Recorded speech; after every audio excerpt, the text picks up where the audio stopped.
নির্বাচনী আমেজে ভাসছে দেশ। দীর্ঘ প্রতীক্ষার পর পুরোদমে ভোটের প্রচারণায় নেমেছে বাংলাদেশ জাতীয়তাবাদী দল বিএনপি।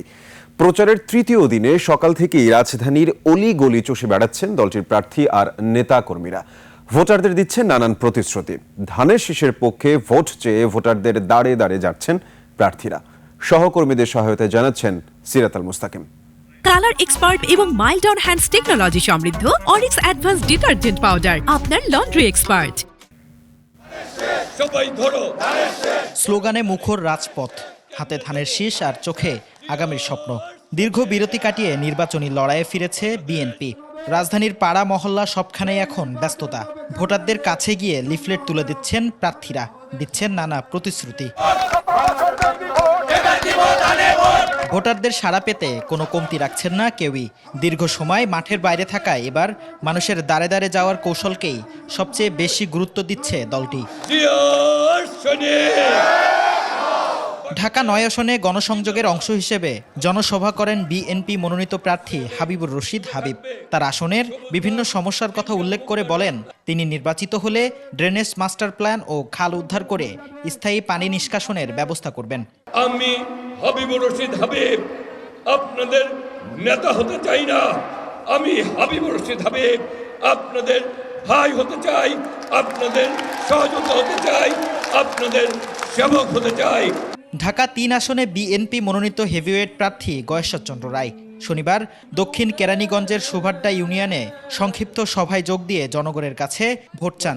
এ সময় ভোটারদের আশ্বাস দেন, নির্বাচিত হলে ঢাকা ৩-এর বিভিন্ন সমস্যাগুলো দূর করে দক্ষিণ কেরানীগঞ্জকে আধুনিক নগর করে গড়ে তুলবেন।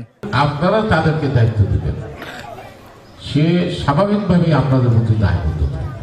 ঢাকা ১৮ আসনে গণসংযোগে নামে বিএনপি মনোনীত প্রার্থী এস.এম. জাহাঙ্গীর। এ সময় তিনি বলেন, বিগত সরকারের সময় জেল আর কোর্টে সময় পার করেছেন, তাই জয়ের ব্যাপারে আশাবাদী তিনি। আমি নির্বাচিত হলে অগ্রাধিকার কি হবে, এখানে আমাদের প্রথম অগ্রাধিকার আমি মনে করি দিতে হবে যে মাদক এবং কৃষকের মুক্ত সমাজ ব্যবস্থা গঠন করা।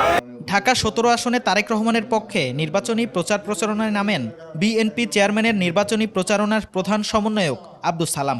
দেশ বাঁচাতে বিএনপিকে ক্ষমতায় আনতে হবে উল্লেখ করে আব্দুস সালাম বলেন, ধানের শীষে ভোট দিলে দেশ ভালো চলবে। বিএনপি ক্ষমতায় আসলে জিয়া রহমান যেভাবে এই দেশটাকে পরিবর্তন করেছে, খালেদা জিয়া যেভাবে পরিবর্তন করেছে, ইনশাল্লাহ তার সুযোগ্য সন্তান তারেক রহমান সেই রকম পরিবর্তন বাংলাদেশে করবে ইনশাল্লাহ। ঢাকা ১৬ আসনের প্রার্থী আমিনুল ইসলামও সকালে গণসংযোগ করেন। এ সময় তিনি নির্বাচিত হলে ভোটারদের প্রত্যাশা বাস্তবায়নের অঙ্গীকার করেন। আল্লাহ যদি আমাকে কবুল করে ত্রয়োদশ জাতীয় সংসদ নির্বাচনে আমি আমার এই পরিকল্পনাগুলো অক্ষরে অক্ষরে বাস্তবায়ন করব ইনশাল্লাহ, কারণ আমি রাজনীতি করি আমার এই এলাকার সাধারণ মানুষের জন্য। ঢাকা ১৪ আসনে গণসংযোগে নামেন বিএনপি মনোনীত প্রার্থী মানবিক সংগঠন মায়ের ডাকের প্রতিষ্ঠাতা ও সমন্বয়ক সানজিদা ইসলাম তুলি। এ সময় মিরপুর ও রূপনগর এলাকায় বিভিন্ন স্কুল, কলেজ, দোকানপাট ও বাসাবাড়িতে গণসংযোগের সময় তিনি ধানের শীষ প্রতীকে ভোট দেওয়ার আহ্বান জানান। সিরাত আল মুস্তাকিম, ২১ টেলিভিশন, ঢাকা।